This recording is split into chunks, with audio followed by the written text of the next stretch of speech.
Magandang araw sa lahat ng maginoong magmamano. Meron tayong isang follower na nagpaalala tungkol sa init na naman ng panahon. Dahil alam nyo naman, apektado ang ating mga alaga mula itlog hanggang sabungan pag heat stress ang pinag-uusapan. Sabi ni Jericho Loyogoy Galo GF, maraming salamat Doc sa iyong sagot dito sa mga aking katanungan. Always your number one fan. Salamat naman Jericho. Grabe na po talaga init ngayon. Pumihit na rin ang sikat ng araw kaya pinihit ko rin mga TV ko. Kasi namomonitor ko sa CCTV ko yung init sa umaga at hapon, sa pool mga manok ko. Yung init sa tanghali, nakakover sila ng TV sa katilikan ng araw. Yung balahibo sa bandang likod papunta sa buntot, parang nangurag na sa sobrang init, parang natusta ng araw. Jericho, gets ko ang ibig mong sabihin. Kasi pag ganitong panahon, yung pagsikat ng araw hanggang sa paglubog ng araw, yung arko nagbabago. Halimbawa, makikita mo sa ibang panahon, nandito yung sunrise, nandoon yung sunset. Pero gumagalaw yan, gumaganyan yan. Kung minsan na nandun na yung sunrise, nandun na yung sunset. So nagbabago yung arko ng araw, kaya nagbabago rin yung shadow ng TP.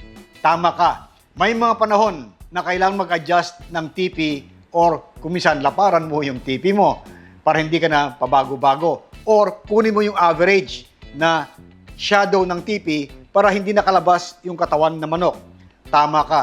Pag natutusta ang balahibo ng manok, ibig sabihin, hindi nakukoveran ng init pag nagbago yung arko ng araw from sunrise to sunset.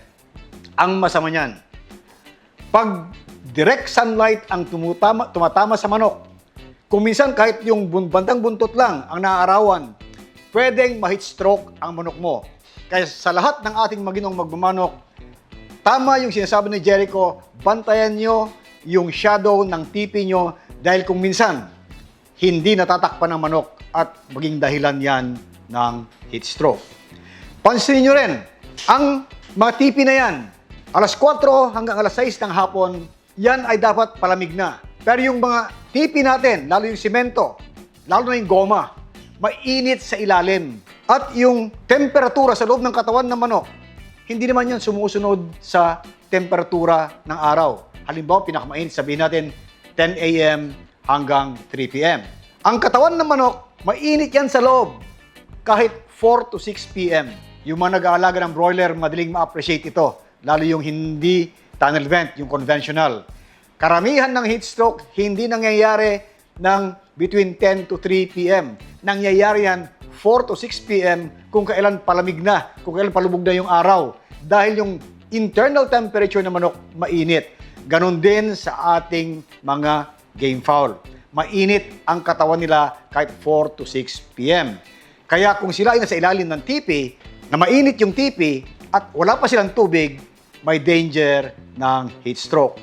Kaya palitan nyo ang mga tubig, alauna, alas 3, kung halimbawa mainit na yung tubig na ininom, dahil pag hindi nila ininom yung tubig, yung init ng katawan na yan, pagdating ng alas 4 o alas 6, baka madisgrasya ang ating mga alaga.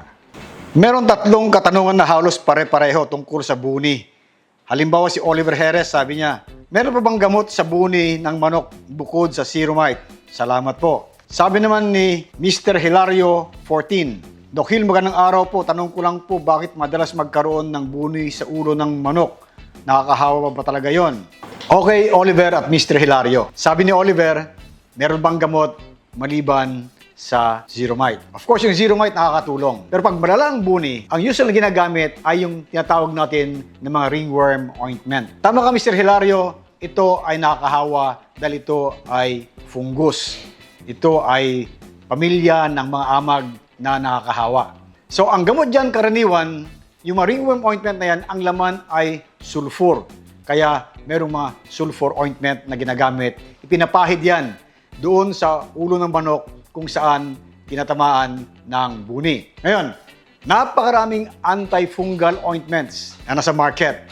Pati sa tao, pwede rin gamitin yan sa buni ng manok. Pag summer, dahil siguro sa init ng panahon, dumadami yung buni. Kasi napapansin natin na pag summer, mas marami nagkakaroon ng buni kaysa pag tag-ulan. Pero ang buni pwedeng tumama anytime from January to December. So makakatulong yung Ceromite.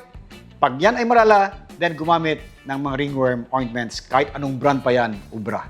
Ito naman kay Brad RD44 tungkol sa vaccine handling. May iba po habang nagbabakuna, nakababad pa din sa ice. Yung iba naman po ay tinatanggal ang lamig bago ipatak. Ano po ba ang tama? Ang sabi nyo po, habang tumatagal nawawalan ng bisa ang bakuna. Kung ganoon po, bakit kailan pang ibaon sa lupa or sunugin after gamitin? Maraming salamat po ulit, Doc.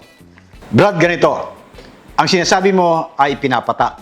Yan ay pwede naman pag tumigil ng pagpatak dahil kukuha ng ibang batch ng sisiw, ibinabalik doon sa yelo, walang problema yon. Mas tumatagal ang lifespan ng na-mix ng bakuna. Pero kahit hindi mo ibalik sa yelo yan, uubra. Basta yung bakuna na tinimpla mo, mauubos within 45 minutes to 1 hour. After 1 hour yan, medyo pababa na ang potency ng bakuna dahil syempre umiinit, nababawasan yung vaccine virus na nandoon sa tinimpla mong bakuna. Usually ito ay pag ND and IB. Yung IBD vaccine, dahil mas matibay siya, kahit lumampas ka ng 1 oras, 1 or 30 minutes, umuubra pa. Pero in general, for management purposes, in terms of handling, mas mainam, maubos mo yung tinimpla mong bakuna sa loob ng 1 oras kahit hindi mo ilagay sa yelo. Pero kung gusto mong ilagay sa yelo, between breaks, walang problema yon. Ngayon, yung tanong mo, bakit kailangan pa ibaon ang mga bakuna o sunugin kung hindi naubos yan o yung mga botelya? Nung araw kasi, Brad, ganito yan. May mga bakuna na matatapang nung araw. Kaya nga hindi pinapatak dahil pag ipinatak mo yung bakuna, baka yung bakuna pa ang maging dahilan o sanhe ng sakit na piniprevent mo. Ito yung matapang dati na bakuna ng peste o Newcastle disease. Pag yan ay hindi tama ang pagbabakuna, pwedeng yung bakuna mismo ang magiging dahilan ng peste. Kaya hindi yan pinapatak ng araw. Yung matapang na bakuna, hinahaluan ng distilled water, ini-inject sa dibdib para siguradong walang matatapon na virus doon sa environment dahil baka nga magkaroon ng outbreak dahil sa bakuna. Doon nanggaling yung prinsipyo na ang mga bakuna ay dapat ibaon o kaya ilubog sa kumukulong tubig para mamatay lahat ang mga virus na pwedeng panggalingan ng sakit. Sa panahon na ito, wala nang bakunang mga ganyan. Yung bakuna ngayon ay very mild. Wala nang mga sakit na manggagaling sa bakuna pag sila ay natapon sa lupa. Maliban na lang siguro dun sa matatapang ng mga viruses ng Marex o kaya ng Gumboro, pero in general, halos wala na. But for good management practice, mas mainam pa rin na i-dispose mo properly ang mga botelya ng bakuna na nagamit mo. Ang pinag-uusapan natin ay live vaccine. Pagdating sa killed vaccine, pag yan ay nilabas mo naman sa ref, ito yung hinihintay mo mag-room temperature. Killed vaccine naman yan eh. So, nandun na yung mga ingredients ng bakuna nang magbibigay ng magandang immune response. Hindi kailangan malamig. Kasi pag sobrang lamig naman yung in-inject mo na killed vaccine, baga magkaroon ng shock. So, mas mainam na ilagay mo sa room temperature. Walang epekto ito sa potency ng killed vaccine. Pagkatapos mong magamit yung killed vaccine, huwag lang makontaminate, pwede mo ulit ibalik sa ref yan at yan ay hindi masisira. Halimbawa, 2 years na nakalagay na shelf life, ibig sabihin, hanggang 2 years hindi mag-expire yan. Yan ang binabanggit mo ng handling ng bakuna. Mga kaibigan, marami pa tayong issues ang pag-uusapan na nasa social media natin. Pero huwag lang kalimutan mag-like, subscribe, at pindutin ang notification button para lagi kayong updated pag may bagong episode na pag-uusapan. At laging tandaan, sa performance ng ating mamanok, pambreeding man o panlaban, health is always number 1.